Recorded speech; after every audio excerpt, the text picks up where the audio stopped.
గుండె నిండా గుడి గంటలు సీరియల్ టుడే ఎపిసోడ్. ప్రభావతి కిచెన్లో ఆయిల్ మీద కాలేసి కింద పడుతుంది.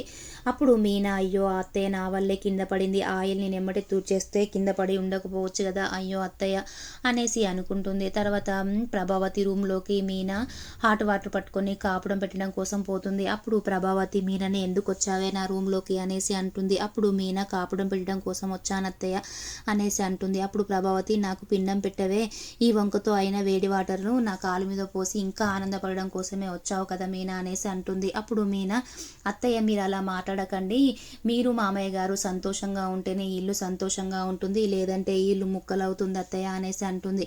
అప్పుడు ప్రభావతి, నేను కాపుడం పెట్టుకుంటాను, నువ్వు వెళ్ళిపో మీనా అనేసి అంటుంది. మీనా వెళ్ళిపోయిన తర్వాత ప్రభావతి కాపుడం పెట్టుకుంటుంది. మీనా తను దినుసుల కోసం చూస్తూ ఉంటుంది కిచెన్లో. అప్పుడు ప్రభావతి హాట్ వాటర్ చల్లగా అయినాయి కదా, హాట్గా చేసుకొని వస్తాననేసి కిచెన్లోకి వస్తుంది. వచ్చిన తర్వాత మీనా సెల్ఫ్ లెక్కి తను ఆ దినుసుల కోసం చూస్తూ ఉంటుంది. ప్రభావతి, ఎందుకే ఆ పైకి ఎక్కావు అనేసి అంటుంది. అప్పుడు మీనా, మీ ఒళ్ళు నొప్పులు పోవడం కోసం దినుసులు వెతుకుతున్నాను అత్తయ్య, ఆ బాక్సులో పైన పెట్టాను అనేసి అంటుంది. అప్పుడు ప్రభావతి మీనా కింద పడాలని స్టూలు సైడ్కు జరుపుతుంది. అప్పుడు పైన ఉన్నటువంటి కుంకుమ పిండి ప్రభావతి మీద పడతాయి. మీనా మాత్రం కింద పడకుండా బాలు వచ్చి పట్టుకుంటాడు. తర్వాత మీనా ప్రభావతిని చూసి దయ్యం దయ్యం అంటుంది. అప్పుడు మనోజ్ అలాగే రోహిణి వచ్చి కూడా దయ్యం అంటారు.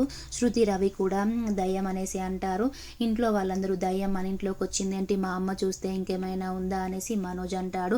అప్పుడు ప్రభావతి, నేనేం దయ్యాన్ని కాదురా, మీ అమ్మనే అంటే ఎవరు నమ్మరు, అలా అందరూ అంటుంటే ప్రభావతి, నేనేం మీనానే ఈ కుంకుమ ఈ పిండి నా మీద పోసింది అనేసి అంటుంది. అన్న తర్వాత అందరూ నమ్ముతారు. శృతి, మీరు అసలు సేమ్ దయ్యంలానే ఉన్నారు అత్తయ్య గారు అనేసి అంటుంది. అని శృతి ఫోటో దించుకున్న తర్వాత ప్రభావతి అలాగే కోపంగా ఉంటుంది. రోహిణి వచ్చి ప్రభావతితో, అత్తయ్య గారు రోజు రోజుకి మీరంటే గౌరవం లేకుండా పోతుంది శృతికి. శృతి ఈరోజు తన స్టేటస్ పెట్టింది అత్తయ్య గారు మీ ఫోటో అనేసి ఆ ఫోటోని చూపిస్తుంది. అప్పుడు ప్రభావతి కోపం వస్తుంది. మీనాకి అలాగే ఆ శృతికి నా మీద గౌరవం లేకుండా పోయింది, నువ్వు నాతో రా అనేసి చెప్తుంది. అని మీనా మీద పగ తీసుకోవాలనుకుంటుంది ప్రభావతి. అనుకొని ప్రభావతి అలాగే రోహిణి ఇద్దరు కలిసి డ్యాన్స్ స్కూల్కి వెళ్తారు. వెళ్ళిన తర్వాత అక్కడికి శోభనను రమ్మంటారు.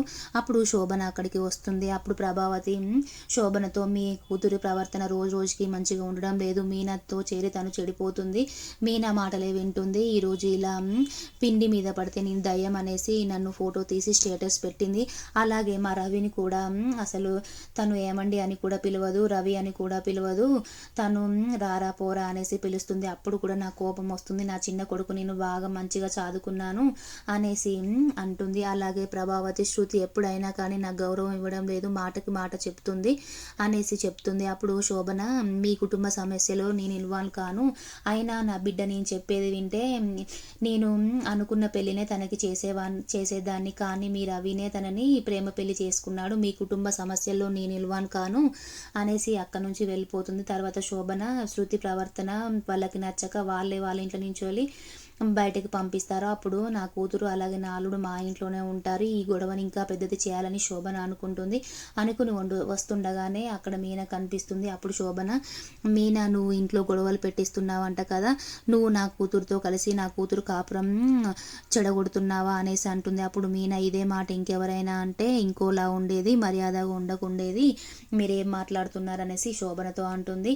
అప్పుడు మీనా బాలుకు చెప్తుంది, ఇలా శోభన గారు వచ్చి నన్ను ఇలా అన్నారు, వాళ్ళ కూతురి కాపురాన్ని నేను చెడగొడుతున్నానంట అనేసి చెప్తుంది. అప్పుడు మీనా బాలు ఇద్దరు ఇంటికి వచ్చి, రవి నీ భార్య ఎక్కడుందిరా అనేసి అంటాడు. అప్పుడు రూమ్లో ఉందనేసరికి ప్రభావతి వీళ్ళిద్దరికి గొడవలు కావాలి అనేసి అనుకుంటుంది.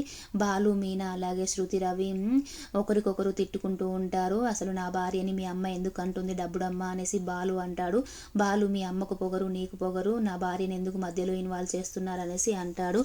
అప్పుడు ప్రభావతి, వీళ్ళిద్దరి మధ్యలో గొడవలు కావాలి, వీళ్ళు ఉప్పు పప్పు ఎలా విడిపోయాయో అలా విడిపోవాలి వీళ్ళిద్దరూ అనేసి అనుకుంటుంది.